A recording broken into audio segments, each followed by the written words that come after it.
కనిపించకుండా జరిగే సైబర్ మోసాల పట్ల అప్రమత్తంగా ఉండాలని సర్పవరం సర్కిల్ ఇన్స్పెక్టర్ పెద్దిరాజు పేర్కొన్నారు. బోట్ క్లబ్ ఉద్యానవనంలో కాకినాడ జిల్లా సీనియర్ సిటిజన్స్ ఆర్గనైజేషన్ కార్యవర్గ సమావేశం జరిగింది. సమావేశానికి ముఖ్య అతిథిగా హాజరైన సీఐ మాట్లాడుతూ అవగాహన లేమి, భయం, తడబాటు, బలహీన వ్యక్తిత్వం, అత్యాశ వీటి కారణంగా సైబర్ నేరాలు అధికమయ్యాయని అన్నారు.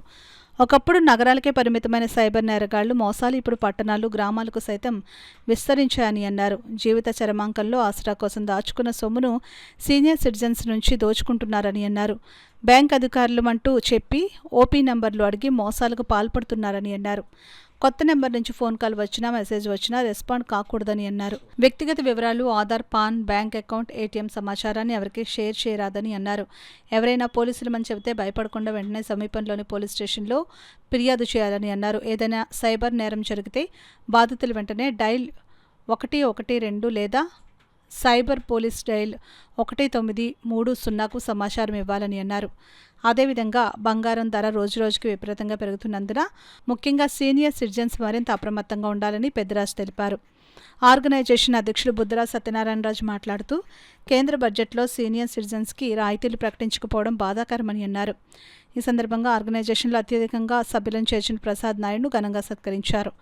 అనంతరం ఆర్గనైజేషన్ కార్యవర్గ సభ్యులు సూర్యనారాయణ జన్మదినం సందర్భంగా కేక్ కట్ చేయించారు. ఈ కార్యక్రమంలో ప్రధాన కార్యదర్శి అడబాల రత్నప్రసాద్, గౌరవ అధ్యక్షులు నర్సరాజు, కెవి రమణారావు, చింతపల్లి సుబ్బారావు, యనమల రామం, పెదపాటి దేవి, బమిడి శివమూర్తి తదితర సభ్యులు పాల్గొన్నారు. కార్యక్రమాలు జరుపుకోవాలని ఈ నెల నుంచి కూడా ఈ నెలలో సభ్యుల తాలూకా పుట్టినరోజు తారీఖులను బట్టి ఆ నెలలో ఎంతమంది ఉంటారో వాళ్ళకి మన ఐక్యతని చాటుకోవడం గురించి మనందరం కూడా కలిసిమెలిసి ఒక కుటుంబంగా ఉన్నామని ఒక భరోసా గురించి ఆ కార్యక్రమం తలపెట్టడం జరిగింది.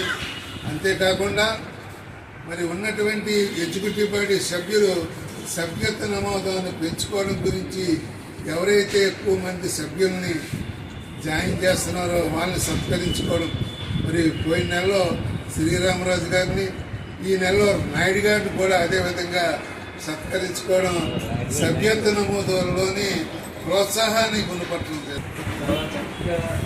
మంచి విషయాలు బడ్జెట్ రోజున విషయాలన్నీ కూడా మనం చక్కగా మాట్లాడుకోవడానికి ఏర్పాటు చేసిన ప్రజలందరికీ కూడా నా నమస్కారాలు తెలియజేసుకుంటున్నాను.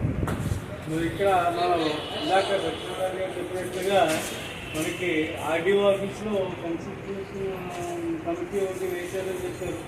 అందులో నేను కూడా ఉన్నాను, అవకాశం ఇచ్చారు నాకు. అయితే ఇప్పుడు వరకు కూడా ఎవరో అప్లికేషన్స్ పెట్టినట్టుగా కానీ వెళ్ళకపోవడం మీరు కానీ అక్కడ రన్ అవుతుంది. నేను అన్నాను ఆర్డీఓ గారిని కలిస్తే మీరు వేసిన వాళ్ళు మాకు ఒకసారి కూడా కలవలేదండి.